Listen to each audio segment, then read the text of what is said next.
Pemirsa Khazanah, ketika akan mengerjakan amal baik, tak sedikit orang yang dihampiri rasa kantuk dan malas. Misalnya ketika mengaji, bangun malam untuk sholat, dan lain sebagainya. Baru mengerjakan sebentar, tiba-tiba mata terasa ngantuk.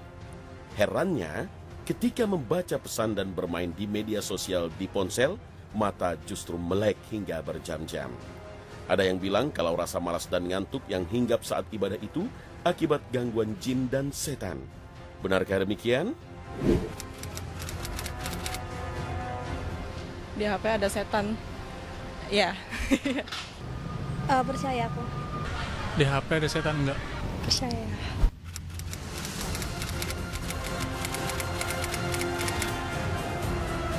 Iya. Biasanya nggak tahu ya, kalau main HP mungkin kayak keseruan sendiri gitu. Iya. Kayak keasikan sendiri gitu. Banyak setannya mungkin.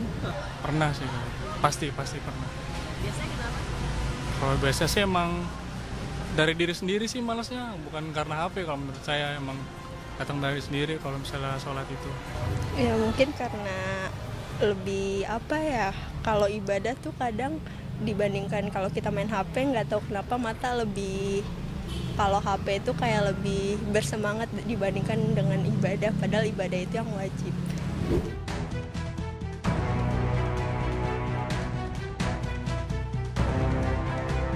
Rasa kantuk saat mengaji atau ibadah lainnya sebenarnya bisa diakibatkan berbagai hal.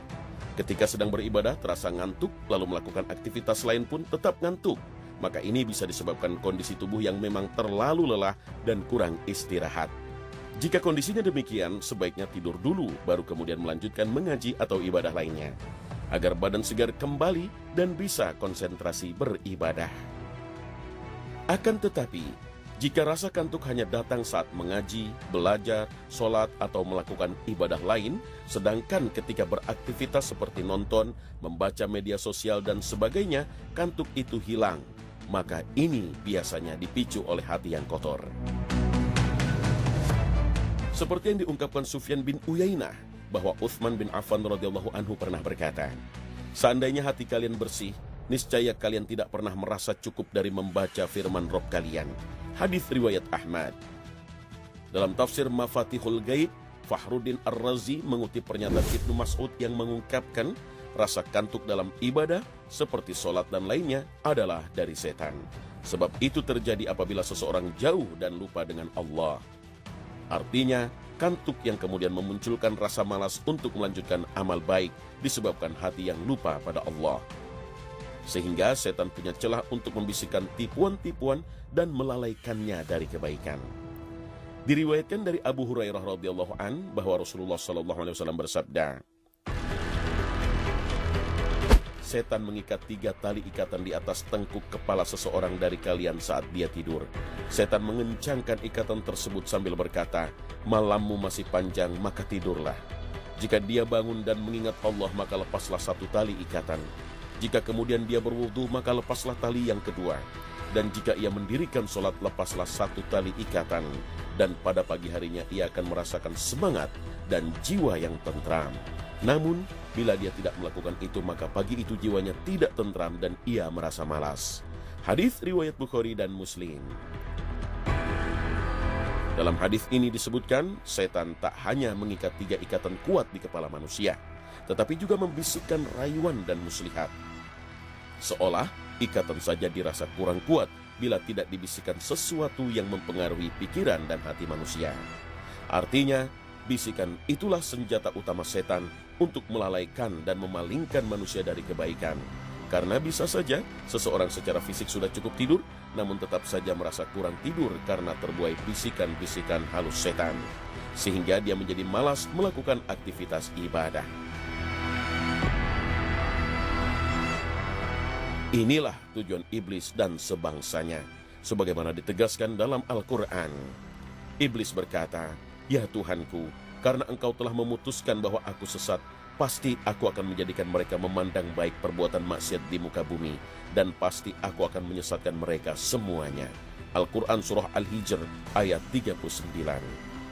Itu sebabnya Rasul mengingatkan umatnya untuk melawan rasa malas dan ngantuk yang berasal dari setan ini. Maka setelah bangun tidur, bacalah doa, Alhamdulillahilladzi ahyana ba'dama amatana wa ilaihin nusyur. Artinya, segala puji bagi Allah yang telah membangunkan kami setelah menidurkan kami, dan kepadanya lah kami dibangkitkan. Hadis riwayat Bukhari. Doa yang diucapkan di pagi hari menjadi pembuka amalan kita. Untuk mencegah rasa malas, berzikirlah pada Allah. Mintalah pada Allah untuk menjauhkan diri dari bisikan dan tipu daya setan. Selain itu, ambillah wudhu dan lakukanlah sholat. Insya Allah, orang yang mengawali paginya dengan zikir, amal baik dan kegiatan positif, dia akan menjalani sisa harinya dengan semangat dan gairah, sehingga dia bisa produktif dalam beraktivitas dan optimal dalam beramal. Wallahu a'lam.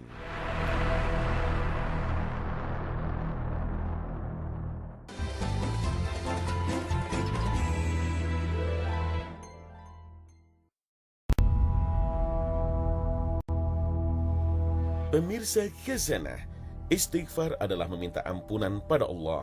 Istighfar adalah penutup setiap amalan soleh. Salat 5 waktu, haji, salat malam, dan pertemuan dalam majlis biasa ditutup dengan amalan zikir istighfar ini. Jika istighfar berfungsi sebagai zikir, maka jadi penambah pahala. Sedangkan jika ada sesuatu yang sia-sia dalam ibadah, maka fungsi istighfar sebagai kafarah atau penambal. Umar bin Abdul Aziz pernah menulis surat untuk dikirimkan ke berbagai negeri wilayah kekuasaannya. Dalam suratnya itu ia memerintahkan mereka untuk menutup bulan Ramadan dengan istighfar dan sedekah, yaitu zakat fitrah. Zakat fitrah berfungsi untuk menyucikan orang yang berpuasa dari hal-hal yang sia-sia dan dari kata-kata haram. Sedangkan istighfar berfungsi sebagai penambal atas kekurangan yang dilakukan selama berpuasa, yaitu ketika melakukan hal-hal yang sia-sia dan perkara yang haram. Oleh karena itu, sebagian ulama mengibaratkan zakat fitrah seperti sujud sahwi dalam sholat. Umar bin Abdul Aziz menulis dalam suratnya, ucapkanlah seperti yang diucapkan oleh ayah kalian Adam alaihissalam. Ya Rabb kami telah menganiaya diri kami sendiri. Dan jika engkau tidak mengampuni kami dan memberi rahmat kepada kami, niscaya pastilah kami termasuk orang-orang yang merugi. Al-Quran Surah Al-A'raf ayat 23. Ucapkanlah seperti yang diucapkan Nuh alaihissalam. Dan sekiranya engkau tidak memberi ampun kepadaku dan tidak menaruh belas kasihan kepadaku, niscaya aku akan termasuk orang-orang yang merugi. Al-Quran Surah Hud ayat 47. Ucapkanlah seperti yang diucapkan Ibrahim alaihissalam. Dan yang amat kuinginkan akan mengampuni kesalahanku pada hari kiamat. Al-Quran Surah Asy-Syu'ara ayat 82. Ucapkanlah seperti yang diucapkan Musa alaihissalam. Ya Tuhanku, sesungguhnya aku telah menganiaya diriku sendiri, karena itu ampunilah aku. Al-Quran Surah Al-Qasas ayat 16. Begitu pula ucapkanlah seperti yang diucapkan Zunnun Yunus alaihissalam, bahwa tidak ada Tuhan selain engkau, Maha suci engkau, sesungguhnya aku adalah termasuk orang-orang yang zalim. Al-Quran Surah Al-Anbiya ayat 87. Puasa kita butuh pada istighfar, sedangkan amalan soleh sebagai penggenapnya. Bukankah puasa kita penuh cacat dikarenakan pelanggaran yang kita lakukan saat puasa? Sebagian ulama terdahulu menganjurkan agar setelah sholat beristighfarlah. Tujuannya untuk menambal cacat dalam sholat. Ini dilakukan sebagaimana orang yang berbuat dosa beristighfar. Inilah keadaan orang-orang yang bagus ibadahnya atau muhsin. Sedangkan para pelaku maksiat, bagaimana keadaan keseharian mereka? Sungguh merugi jika waktu untuk berbuat baik malah berbalik menjadi maksiat. Lalu waktu berbuat taat malah jadi waktu sia-sia.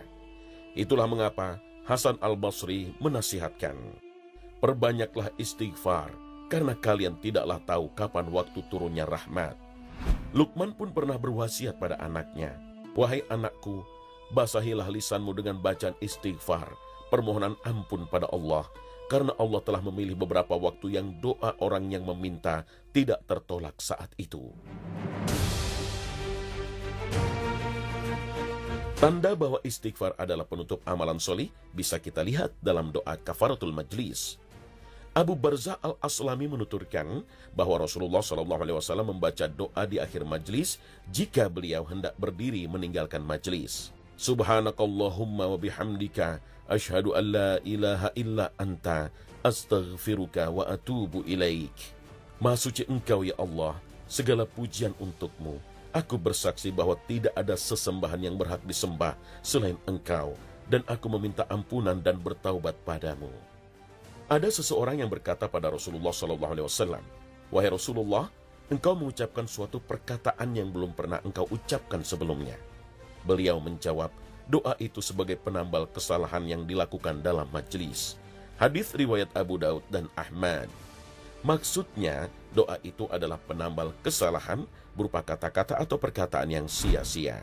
Doa ini diucapkan ketika akan berpisah atau akan selesai dari suatu majelis. Majelis di sini tidak mesti sebuah pertemuan, rapat, ataupun pengajian, tapi obrolan biasa pun sebaiknya diakhiri dengan doa ini. Itu sebabnya Nabi SAW mengingatkan, setiap kaum yang bangkit dari majelis yang tidak ada zikir pada Allah, maka selesainya majelis itu seperti bangkai keledai dan hanya menjadi penyesalan pada hari kiamat.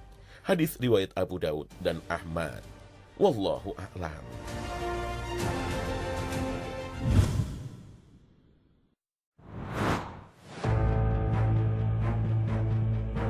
Pemirsa Khazanah, tak bisa dipungkiri, zaman sekarang semakin banyak pasangan suami istri yang sama-sama bekerja.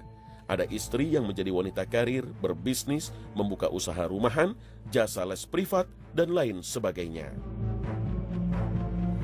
Apalagi di era yang serba digital ini, banyak sekali pekerjaan yang tidak membutuhkan keluar rumah atau pergi ke kantor, cukup bermodalkan smartphone dan internet.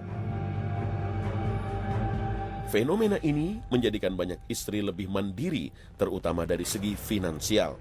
Bahkan tidak jarang istri memiliki gaji ataupun penghasilan yang lebih besar dari suaminya sendiri. Lantas bagaimanakah jika ini terjadi? Masih perlukah suami memberikan uang bulanan kepada istrinya yang memiliki penghasilan lebih besar?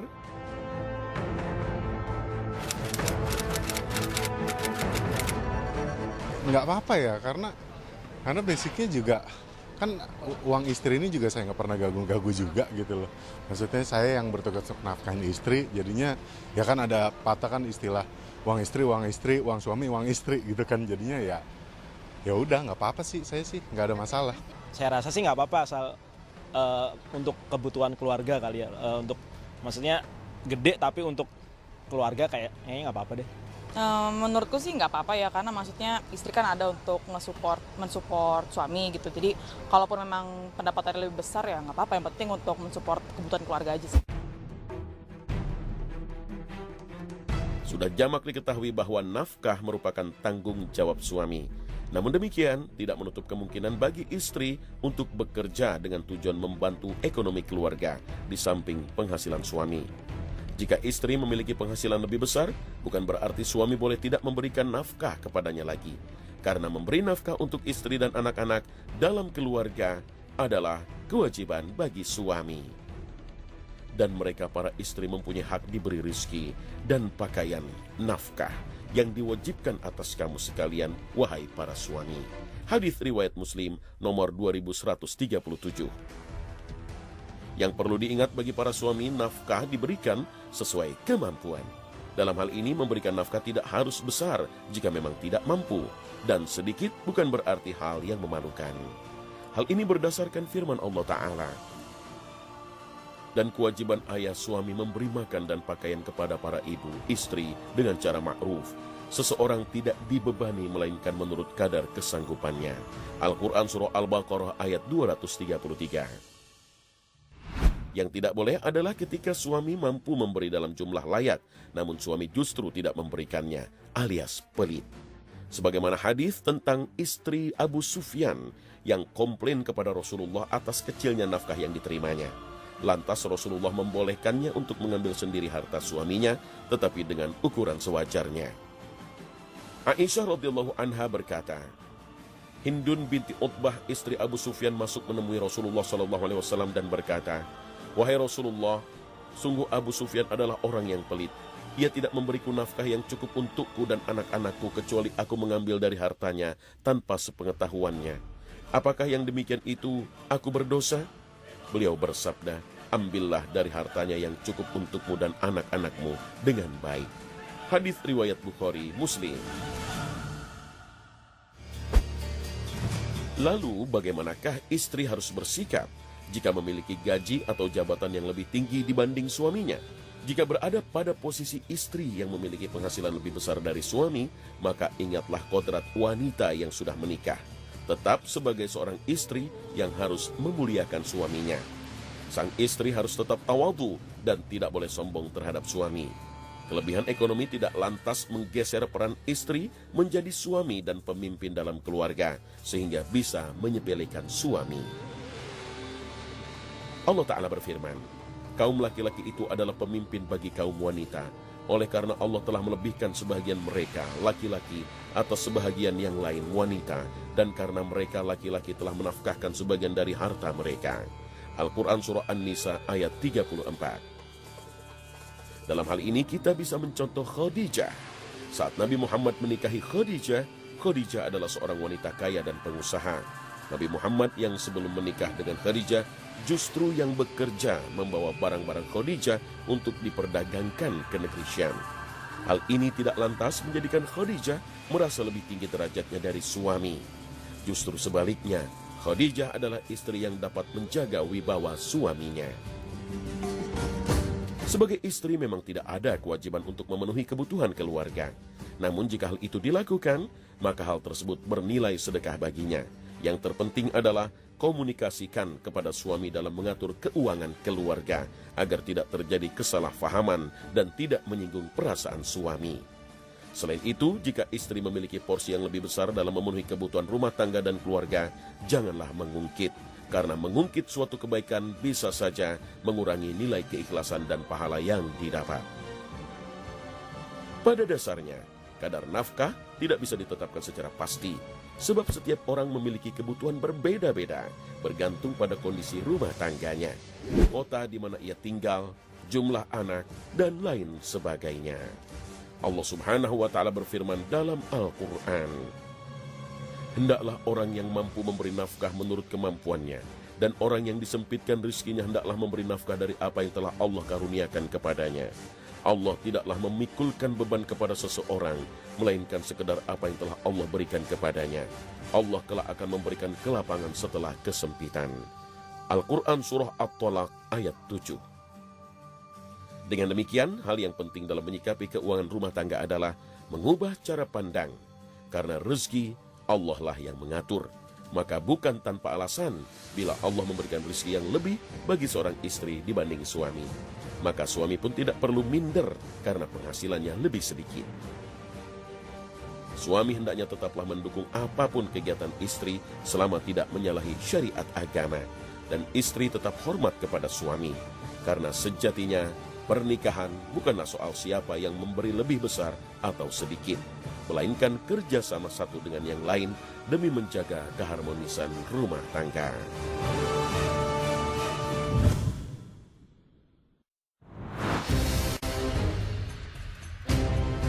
Pemirsa Khazanah, di antara bentuk keadilan yang Allah tegakkan di akhirat nanti adalah menyelesaikan kasus-kasus yang terkait sesama manusia, baik urusan harta, kehormatan, ataupun nyawa. Jika ada yang diambil hartanya tanpa transaksi yang halal, maka di akhirat haknya akan dipenuhi. Jika ada yang kehormatannya dinistakan dan pelakunya belum mendapat balasan di dunia, maka di akhirat akan dibalas. Dan jika ada yang fisiknya disakiti dan nyawanya dihilangkan tanpa alasan yang benar, maka di akhirat haknya juga akan dipenuhi. Para pelaku kezaliman terhadap orang lain apapun bentuknya akan menerima balasan dari orang-orang yang pernah mereka zalimi. Kasus pembalasan pertama yang disidangkan di hari kiamat kelak adalah kasus pembunuhan. Dari Abdullah bin Mas'ud, Rasulullah SAW pernah bersabda, hal yang pertama kali diputuskan dihisab di antara sesama manusia pada hari kiamat adalah masalah darah, pembunuhan. Hadis riwayat Bukhari dan Muslim. Diangkatnya kasus pembunuhan di urutan pertama ini menunjukkan betapa penting dan berharganya nyawa manusia, dan betapa besarnya dosa menghilangkan nyawa manusia tanpa alasan yang benar. Masalah yang kemudian sering dipertanyakan adalah, bukankah menurut Nabi SAW perkara yang pertama kali akan dihisab di akhirat adalah sholat? Benar, sholat memang menempati urutan pertama yang akan dipertanggungjawabkan seseorang di akhirat. Tetapi ini terkait dengan urusan dengan Allah. Akan tetapi urusan yang terkait dengan hubungan antara manusia yang akan diadili lebih dulu adalah urusan pembunuhan. Dalam syariat agama, nyawa manusia berada pada derajat yang paling tinggi. Sejak ruh ditiupkan, manusia sudah memiliki hak untuk hidup. Itu sebabnya syariat agama tidak mentolerir perbuatan membunuh manusia, karena merenggut hak setiap manusia untuk hidup, yang tidak lain adalah hak Allah Ta'ala sang pemberi kehidupan. Itu sebabnya agama melarang kita untuk terlibat dalam kasus berbahaya ini. Bahkan masalah-masalah yang akan menimbulkan permusuhan hingga mengakibatkan pembunuhan pun dilarang keras. Misalnya sifat iri, dengki, merendahkan orang lain, yang semua itu akan menimbulkan permusuhan dan bisa menjadi pemicu pembunuhan. Bahkan agama melarang seorang muslim mengacungkan senjata kepada saudaranya, walaupun itu hanya sekedar bercanda. Begitu berbahayanya kasus pembunuhan, hingga syariat agama betul-betul menutup jalan yang bisa menyebabkan nyawa seseorang melayang karena alasan yang tidak dibenarkan. Begitu berharganya nyawa seorang muslim. Hal ini ditunjukkan oleh Nabi SAW dalam hadis yang diriwayatkan oleh Ibnu Majah dari Abdullah bin Umar. Ia berkata, "Saya melihat Rasulullah SAW tawaf mengelilingi Ka'bah sembari mengatakan kepada Ka'bah, alangkah baiknya dirimu dan alangkah wanginya aromamu. Alangkah terhormatnya dirimu dan alangkah agungnya kehormatanmu. Demi jiwa Muhammad yang berada di tangannya, kehormatan seorang mukmin lebih tinggi di sisi Allah. Begitu juga darah dan hartanya. Hendaklah selalu berprasangka baik kepadanya." Hadis riwayat Ibnu Majah. Saat pembalasan ditegakkan, maka orang-orang yang mendapatkan perlakuan zalim, dibunuh dengan tanpa alasan yang dibenarkan, akan mendapatkan keadilan pertama. Rasulullah SAW bersabda, "Pada hari kiamat nanti orang yang dulu dibunuh di dunia akan didatangkan dengan menenteng kepalanya yang bercucuran darah, dengan membawa pembunuhnya dan berkata, 'Ya Tuhanku, tanyalah dia kenapa dulu ia membunuhku.'" Hadis riwayat Tirmizi, Ibnu Majah. Inilah kasus pertama yang akan dibuka oleh Allah Subhanahu wa Ta'ala di pengadilan akhirat nanti. Selain kasus pembunuhan, kasus pemukulan, penyiksaan tanpa alasan yang dibenarkan pun kelak akan ditegakkan di hari kiamat. Orang yang memukul akan dibalas oleh orang yang dipukul. Rasulullah SAW bersabda, "Barang siapa yang memukul manusia menggunakan cambuk dengan zalim, maka kelak ia akan dibalas pada hari kiamat." Hadis riwayat Bukhari, Muslim. Proses kisos atau pembalasan yang ditegakkan Allah Subhanahu wa Ta'ala di akhirat nanti sangatlah detail. Hak setiap orang diperhatikan. Bisa saja seseorang dirugikan karena ia pernah menzalimi orang lain, tapi di sisi yang lain ia juga diuntungkan karena pernah dizalimi oleh orang lain. Dan jika seseorang pernah menzalimi dan dizalimi oleh orang yang sama, maka kezaliman yang diterimanya akan menjadi pengurangan kezaliman yang diperbuatnya. Wallahu a'lam.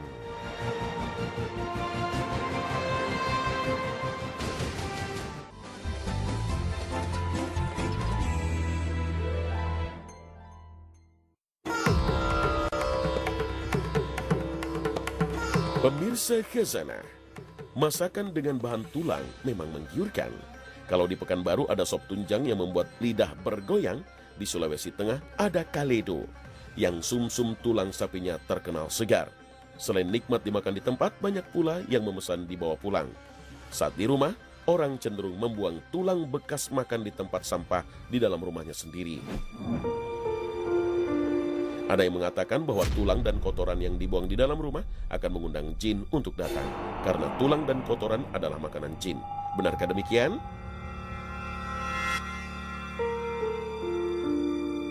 Jin sama halnya dengan manusia. Mereka pun melakukan aktivitas makan dan minum. Mereka memakan tulang dan kotoran. Sehingga di antara tempat yang mereka suka di dalam rumah adalah toilet dan tempat sampah yang di dalamnya terdapat tulang. Maka ketika kita membuang tulang di dalam rumah, itu sama dengan mengundang kehadiran jin untuk menyantap tulang yang kita buang itu. Sebagaimana hadis dari Abu Hurairah radhiyallahu anhu, beliau bersabda, tulang dan kotoran merupakan makanan jin. Keduanya termasuk makanan jin. Aku pernah didatangi rombongan utusan jin dari Nasibin, dan mereka adalah sebaik-baik jin. Mereka meminta bekal kepadaku. Lalu aku berdoa kepada Allah untuk mereka agar tidaklah mereka melewati tulang dan kotoran, melainkan mereka mendapatkannya sebagai makanan. Hadis riwayat Bukhari. Tulang bekas makan atau kotoran lainnya memang sebaiknya segera dibuang di tempat sampah di luar rumah. Dan sebelum membuang tulang dapat membaca bismillah terlebih dahulu. Sebagaimana yang disampaikan Syekh Atiyah Muhammad Salim rahimahullah, ia mengatakan bahwa disunnahkan bagi seseorang ketika membuang tulang membaca bismillah agar tulang ini menjadi makanan bangsa jin mukmin, bukan untuk jin kafir. Ibnu Mas'ud radhiyallahu anhu menceritakan bahwa para jin datang kepada Nabi SAW dan meminta kepada beliau makanan yang halal.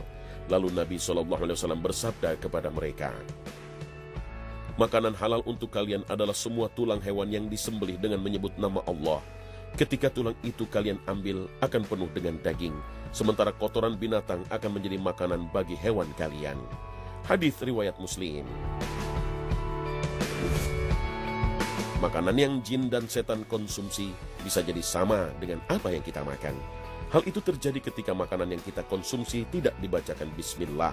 Sehingga ketika manusia makan, jin kafir pun ikut memakan apa yang kita makan. Dalam hadis dari Umayyah bin Mihsan radhiyallahu anhu diceritakan, Rasulullah SAW pernah duduk dan saat itu ada seseorang yang makan tanpa membaca bismillah hingga makanannya tersisa satu suapan.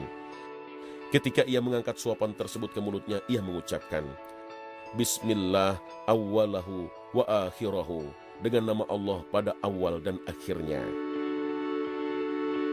Nabi SAW pun tertawa dan beliau SAW bersabda, setan terus makan bersamanya hingga ketika ia menyebut nama Allah, Bismillah, setan memuntahkan apa yang ada di perutnya. Hadis riwayat Abu Daud. Lalu karena tulang merupakan makanan jin, apakah manusia jadi haram memakan tulang?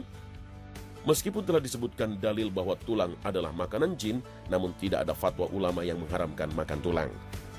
Jumhur ulama menyebut ketika Allah menghalalkan sesuatu, maka hukum asalnya adalah halal semuanya, kecuali bagian yang membahayakan karena alasan sisi bahayanya.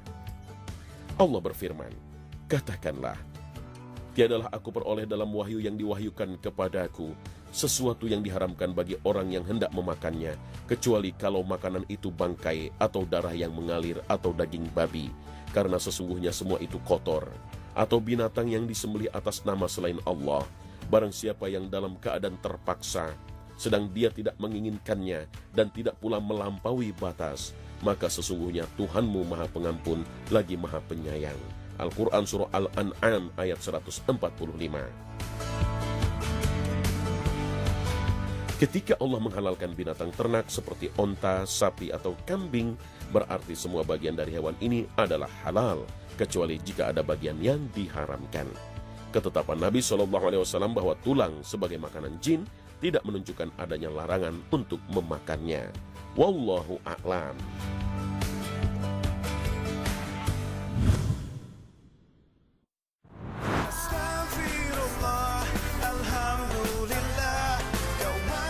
Nah pemirsa, sampai di sini akhir perjumpaan kita hari ini.